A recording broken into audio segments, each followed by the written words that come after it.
Are you a female entrepreneur of color looking to connect with other badass women like yourself to share stories of challenges and triumphs, to inspire and be inspired, and to grow together as a community?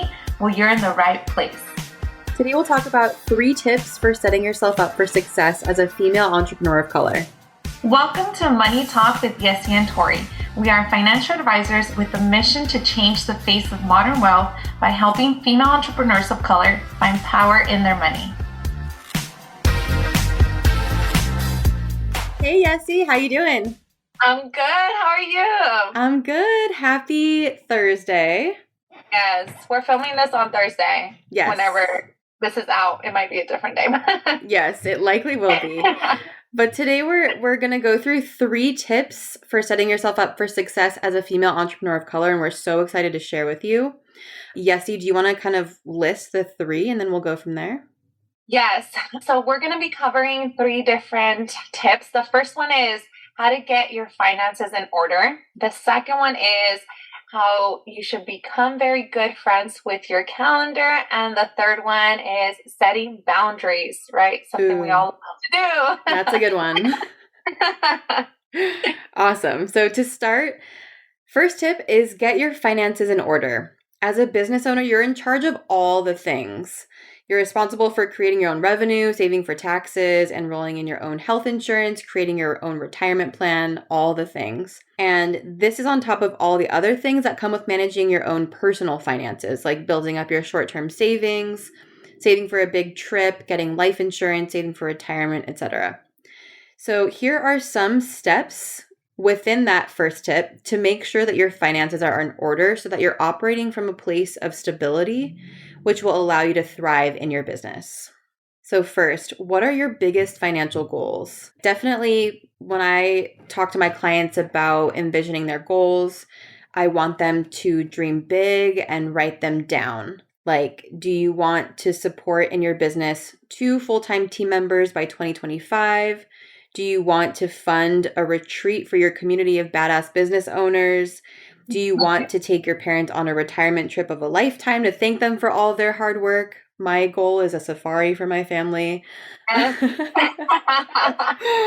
What are your biggest goals? And write them down. Yes, and if they seem scary, write them down. The scarier, the better, to be honest. You know, if they're big, it feels because they're unattainable, but they're not. Yeah. So, yeah. Just write them down. So the next one is, what buckets of money do you have set up to fund these goals, right? So you do want to make sure that you cut out your goals. Like Tori said, right? You have your short-term, intermediate term, and then long-term goals. And in the first couple goals, like what types of accounts are you going to be using to fund those short-term goals, whether it's your savings, and then intermediate, you know, you might want to start looking at some more investments to obtain those goals, but make sure you write them down and then fill in, even if you want to break it down, right?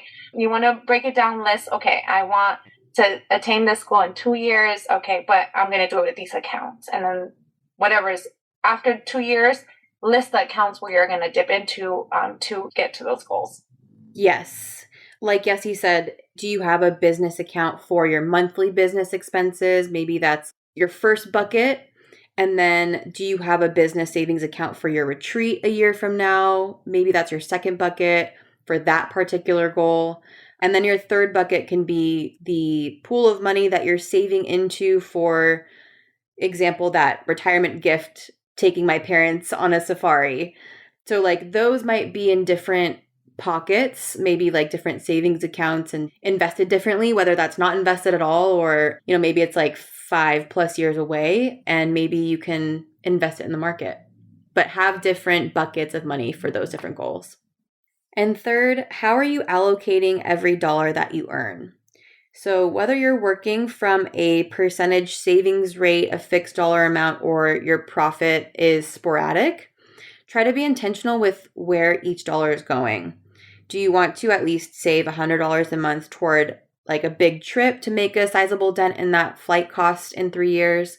Build that into your non-negotiables when it comes to allocating your dollars every time you're paid. And if you're nervous about it becoming negotiable, put your savings on auto pay so that you don't have to convince yourself that it's something worth saving toward each time you get paid. Yeah, and a good one here too is, I mean, we all know most business owners, right? We don't pay taxes as we go. Some of us could choose to pay our quarterly taxes. Some of us pay them, at the end of the year. Mhm. But what you're able to do, I mean, estimating, right, how much you're going to pay. You can actually fund this into whether it's a savings account, get some interest on it, or something that might be like a CD, whether it's like 6, 12 months, that could get you some interest. But you know that that's going to be coming up and you can actually get some interest on allocating this money in the account. Yes. And then lastly, do you have tons of quote unquote bad debt? If you do, that's totally okay. Just meet yourself where you are with compassion and begin planning from there. I think this is kind of like the mindset work that has the biggest impact on my clients is just meeting them from a place of non-judgment and planning from exactly where they are and helping them not to judge their past self. And I think, Yessie, we were talking before, like it takes most small businesses 2 to 3 years to be profitable and become truly successful once they hit typically the 7 to 10 year mark, which is a long time. So, like, it's a slow roll, as we know, right, Yessie? Yes. So it does take patience. Like you said, just give yourself grace on that. Yeah. And just kind of personally, when I was first building up my business, my living expenses were way higher than my income. Not because I was drinking too many lattes, but because living in LA is expensive and I wasn't making consistent income as I was building my business. And thank God there were credit cards available to me. Otherwise, I would have had to quit and get an hourly job. I used to have so much drama about the debt I accumulated. Like, am I even a good advisor having all this debt?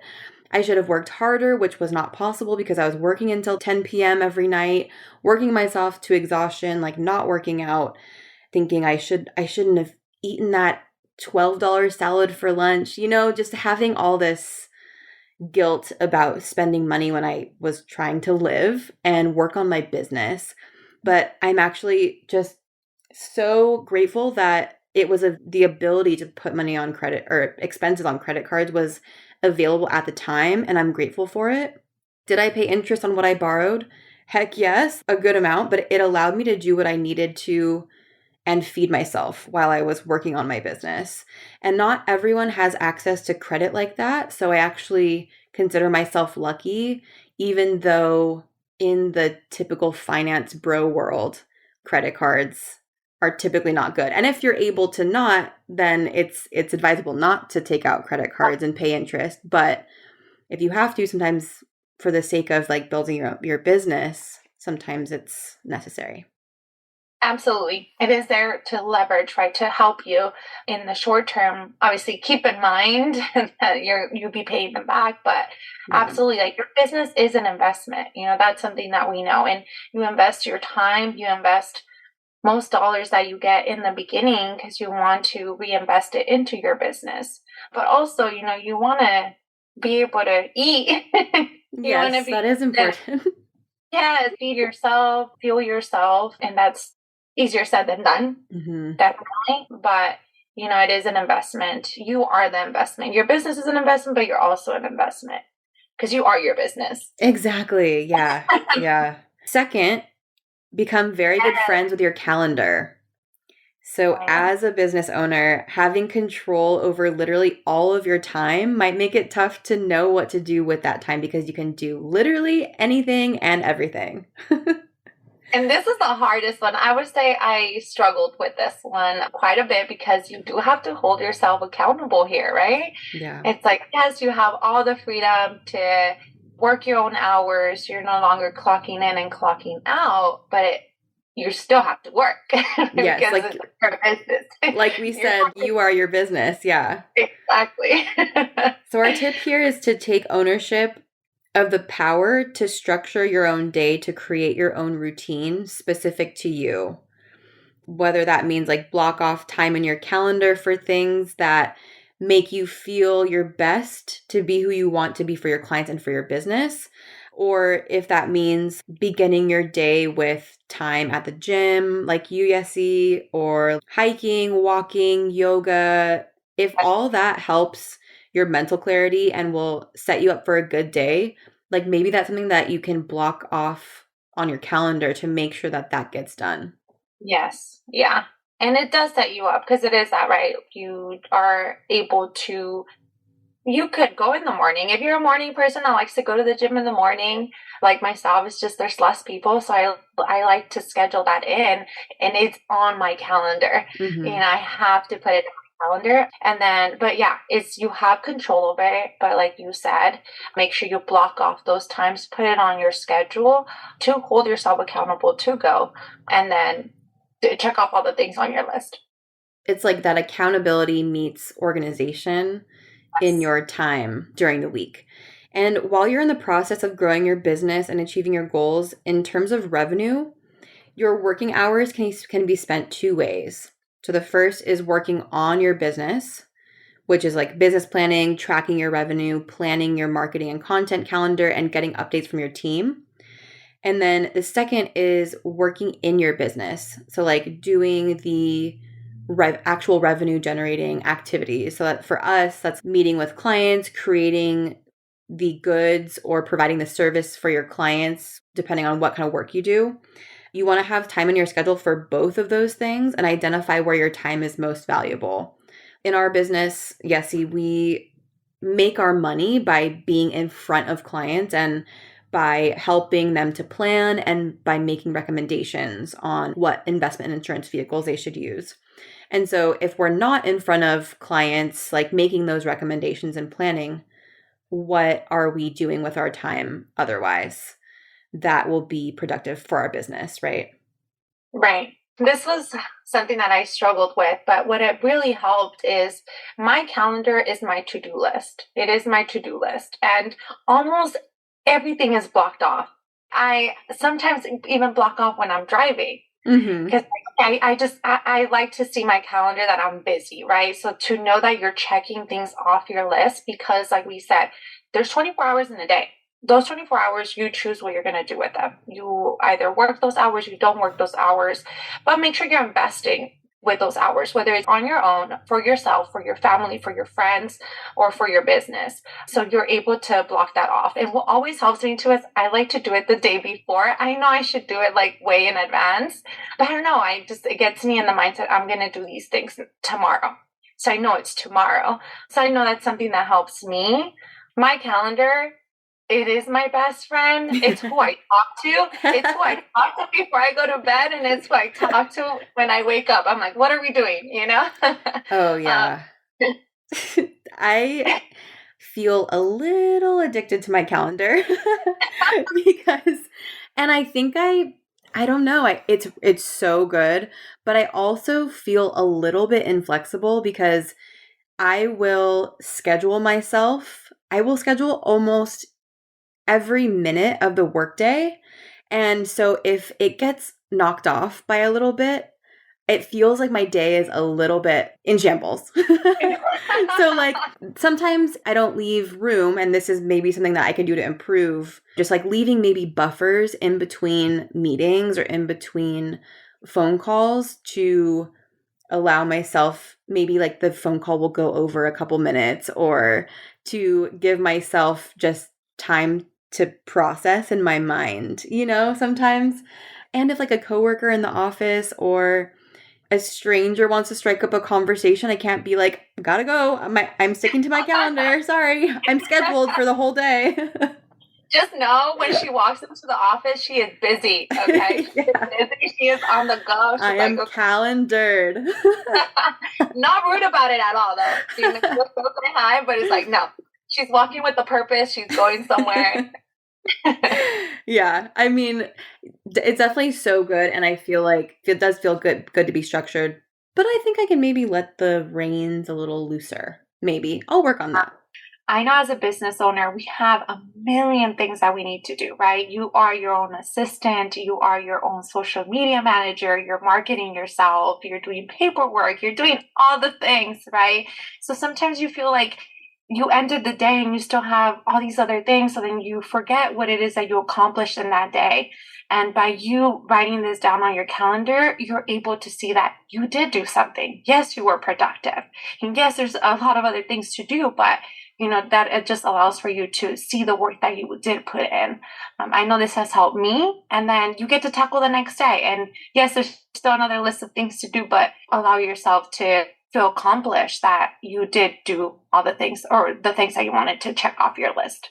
That's something I know what helps. I don't know if you guys do this, but like on Calendly or what we use to schedule our meetings, I normally block off a time. So when someone schedules a meeting, I have it 30 minutes before nothing else can get scheduled. 30 minutes before and then 30 minutes after, just to like debrief. Yes. Yeah, that's like the buffer, right? On Calendly. Yeah, the buffer. Yeah, I love that feature. Oh, yeah. And then we'll talk about boundaries too. So the third tip is setting boundaries. And actually, that's a good segue because Yesi and I use Calendly. And on Calendly for client appointments or for connection meetings with other professionals or meetings with my colleagues, I can set a max amount of appointments per day instead of being like, I scheduled 5 meetings in one day. I'm going to have just like an absolutely crazy day. I can limit that and set a time boundary and an activities boundary on a weekly or a daily basis. Tip number 3 is set boundaries. And we've kind of organized this last tip in 3. So the first is time boundary. Second are relationship boundaries. And then the third is learning to say no when you want to say no, which is a boundary in and of itself too, right? Yeah. So with time boundaries, if you feel your best when you're home by 6 p.m. to cook your own dinner, read a few pages of your book, to get to bed by a certain time, like it might be a good idea for the quality of like your mind and your work and your relationships to set a boundary that you don't schedule meetings after 5 p.m., let's say, to get home by 6 to make that dinner and have your night routine. And then, like I said, there are settings on Calendly that allows you to schedule meetings during a certain time frame and like set your availability. So if you are using Calendly or some kind of like scheduling app, that might be a good way to set time boundaries. And then also relationship boundaries. I know, Yesi, you have like a personal story with this and just making sure that you have communicated certain things to family and friends when it comes to business, right? Yes. Yeah. So I know, like I said, right, we are in control of our time and we say we have flexible hours. And sometimes when we communicate this to family members or friends, they mean, oh, she's available, right? Or they're available because they don't have a boss. Right. So you are the boss. So they think that like you don't need to ask for permission. And of course you want to be there for them. Of course you want to answer their text. You want to answer their call when they're reaching out. But I had to set a boundary for myself because I do want to be there and I do want to answer the phone in case if it's an emergency or just to be there for them. But I also had to be there for myself, for my business. So I had to just set that time, and now they know, but I had to communicate to them and tell them, hey, right now, I know that I do have time, but I'm actually working on this. I'm working on this, but I'll call you later and we'll talk about it, right? So I had to set that boundary. It was hard and it took some time actually for me to be able to do that. But your friends and your family, they're going to respect it. They want you to hustle. They want you to make money. So they're going to respect it. It's just you yourself. You have to communicate that and set that boundary yourself. Yes. Amazing. And then the third is learning to say no when you want to say no, which again is a full sentence. Yes. A tough sentence sometimes, but it is a full one. Yes. And I struggled with this one too. Yes. Oh my gosh, I struggled a lot. I still struggle with this one, honestly. But I think, especially this year, Yesi, you and I getting so clear about our mission, having that clear mission will help you identify what you should be spending your time on and what you can feel really good about saying no to. You'll have better discretion and like discernment when it comes to identifying a meeting with a potential partner or client connection, and you'll have a clear idea of whether or not something aligns with that mission. When you want to say no too, like I said, I struggled with friends and family of like just wanting to be everywhere with everyone and do all the things. I suffer from FOMO, which is fear of missing out. But I had to say no sometimes. And I was like, no, because I have to make time for this, especially if we're working on projects. And I feel as business owners, we're always right. We're creative individuals, and you want to work on something for your business, and you have to give yourself that time to nurture it and be present. And again, sometimes that takes time from the weekends. So just having to say no and allow yourself to, it's okay to say no. Yeah, I know definitely early on in beginning my career, at least, opportunities would come up and I would always say yes, always, because I'm like, you're young and you will take any opportunity that comes around, even if it doesn't align with your mission. And I think just maybe early on, I didn't have as clear of a mission. So I was able to allow myself to say yes in a little bit of a desperate way, I would admit. But I didn't want to miss out. Like you said, I guess I had FOMO. I didn't want to miss out on whatever opportunity that could have resulted in. So. Right. And a lot of the times we're networking, right? That's how we grow our businesses is, it's who you're in front of. You want to be in front of individuals, but sometimes we need, I don't know if the pandemic did this more to me, but I enjoy my alone time sometimes, I do. And there's times where I feel like I've had a lot of interactions with individuals already, and I just need alone time for myself. So I have to give myself that time and say no. Even though it is a networking event, it's another, I have the time in it. It's like, okay, should I invest in myself right now, my business? What am I going to do right now? It's an investment either way. So I have to say no to something, right? And you are your business too. Yeah, so exactly. That is a business decision to say yes to yourself, right? We just gave you the 3 steps on how to set yourself up for success. I know it's a lot easier said than done. Yeah. And as you've heard both of us say, right, we've definitely struggled. We've had failures and successes in this, and it's a constant work in progress. And just always practice. It's a practice. It's a practice, definitely. But I hope this was helpful. I definitely wish I would have had these 3 things when I first started. I feel like it would have set me up, or at least organized a lot better. So I hope it helps someone out there. Yeah. And this will be available on our blog. So like the 3 tips and then a little bit of detail in each of the tips on our blog, on our website. So check it out if you want to see the written blog. Let us know how we can help you on your journey in entrepreneurship. Thanks, Yesi. Nice talking to you as always. I know.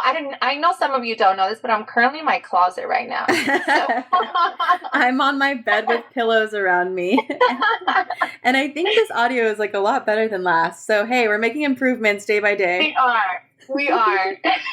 Thanks for tuning in. Have a great day. Bye. Bye. Make sure to follow our pod and share this episode with the female entrepreneurs of color in your life. You can find us on Instagram at Yesi Tori. We are Victoria Sierra and Yesica Lemus, financial advisors with Cetera Investors, located at 605 East Huntington Drive, Suite 203, Monrovia, California, 91016. The views depicted in this material are for information purposes only and are not necessarily those of Cetera Investors. They should not be considered specific advice or recommendations for any individual. Neither Cetera Investors nor any of its representatives may give legal or tax advice. Cetera Investors is a marketing name of Cetera Investment Services. Securities and insurance products are offered through Cetera Investment Services, LLC, doing insurance business in California as CFG STC Insurance Agency, LLC. Member of FINRA, SIPC. Advisory services are offered through Cetera Investment Advisors, LLC. California Insurance License Number 0L17443, 0I34349.